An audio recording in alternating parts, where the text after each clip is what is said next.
नमस्कार। फिरोजाबाद में हुआ 2 दिवसीय सिंधी संगोष्ठी का आयोजन, जिसमें सिंधी भाषा, साहित्य, संस्कृति और समाज से जुड़े विषयों पर हुई चर्चा, विचार विमर्श भी किए गए। यह संगोष्ठी सिंधी समाज की सांस्कृतिक धरोहर को संरक्षित और प्रोत्साहित करने के उद्देश्य से आयोजित की गई है, जिसमें अन्य जनपदों से शिरकत करने पहुंचे कई गणमान्य कार्यक्रम के संयोजका डॉक्टर तुलसी देवी ने जानकारी देते हुए बताया, सिंधी भाषा का संरक्षण सिंधी भाषा की समृद्धि को नई पीढ़ी तक पहुंचाना है। साहित्य का विकास सिंधी साहित्य में नई रचनाओं और लेखकों को प्रोत्साहन देता है। संस्कृति का प्रचार प्रसार सिंधी लोक कला, संगीत, नृत्य और परंपराओं को संरक्षित करना है। समाज की प्रगति सिंधी समाज की समस्याओं और उनके समाधान पर चर्चा करना भी संगोष्ठी का उद्देश्य। नई पीढ़ी को जोड़ना, युवा पीढ़ी को सिंधी भाषा और संस्कृति से जोड़ने का प्रयास है। संगोष्ठी में होने वाली गतिविधियां। फिरोजाबाद में आज पहली बार सिंधी संगोष्ठी का आयोजन किया गया है। सिंधी समुदाय को एक मंच पर लाने और उनकी सांस्कृतिक पहचान को बनाए रखने में मदद मिलेगी। भारत सरकार भी सिंधी भाषा और संस्कृति के संरक्षण के लिए संगोष्ठियों को प्रोत्साहन देती है। सिंधी संगोष्ठियां भिन्न शहरों में समय समय पर आयोजित की जाती हैं। यह आयोजन भारत और पाकिस्तान के अलावा अन्य देश जहां सिंधी समुदाय बसता है वहां भी किया जाता है। और क्या कहा सिंधी संगोष्ठी के बारे में, आइए आपको सुनाते हैं। एक प्रांत से दूसरे प्रांत में निर्वासित हो गए थे, तो वो जो है तो भारतीय ही, और हिंदुस्तान भी है तो सिंधु से है, सिंधु से ही पहचान है। इंडिया भी है तो इंडस सिंधु नदी से पहचान है। और जनगण मन में यदि सिंधु शब्द आता है, पंजाब सिंधु, गुजरात मराठा।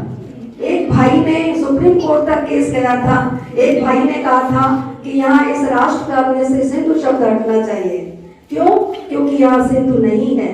मैंने जब लेह लद्दाख की यात्रा की, सिंधु दर्शन यात्रा, आप लोगों को भी अवसर मिले, बहुत भारत को घूमते हैं, लेकिन एक बार लेह लद्दाख घूम करके आइए।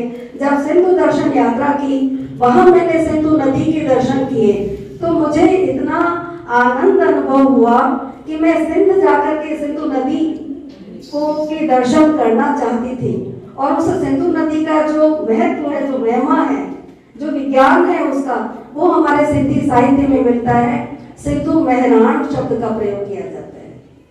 तो वो चीजें अगर हम सबको जाननी है, समझनी है, तो हमें अपनी संस्कृति से, अपनी भाषा से, सबसे पहले भाषा से जुड़ेंगे, तो भाषा के माध्यम से हम अपनी संस्कृति से जुड़ेंगे, और अपनी संस्कृति और कलाओं से जुड़ेंगे तो हम अपने आत्म सम्मान को पा सकेंगे। भगवद गीता में कहा गया है कि पहले अपने आप को पहचानो, अपने आत्मा को, स्वयं को पहचानो, और फिर पूरे संसार में अपने ही दर्शन करो, उसी आत्मा के दर्शन करो। तो जब तक हम स्वयं को नहीं पहचानेंगे तो परम आत्मा को, समष्टि आत्मा को कैसे पहचान सकते हैं। तो मुझे लगता है कि यह जो कार्यक्रम है अपने दोनों उद्देश्यों को पूर्ण करने में सफल रहा है। उत्तर प्रदेश सिंधी अकादमी द्वारा आयोजित 2 दिवसीय राष्ट्रीय सिंधी संगोष्ठी, जिसका विषय भारतीय संस्कृति साहित्य में सिंधी भाषा का योगदान, बहुत अच्छा व्याख्यान किया गया। और हमारे दूसरे राज्य के सारे वक्ता विद्वान सिंधी के आए, उनको मैं बहुत बहुत हृदय से धन्यवाद देना चाहता हूं।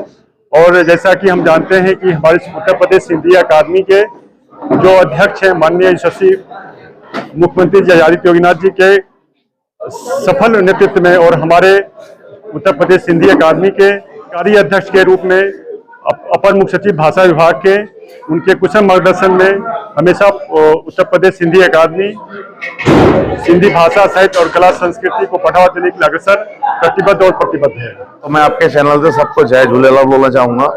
सबसे बड़ी बात कि पहली बार सिंधी गोष्ठी जो आयोजन हुआ है, बहुत ही भव्य हुआ है। आपने देखा कि यहाँ पे दूर दूर से मतलब हर प्रांत के आए हुए हैं, चाहे राजस्थान हो, चाहे झांसी हो, महाराष्ट्र हो, इंदौर हो, MP हो, सब जगह से हमारे मेहमान आए हुए हैं। और बहुत ही अच्छा प्रोग्राम हुआ है इस बार।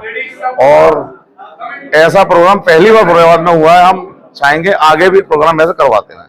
आयो लाल झूलेलाल।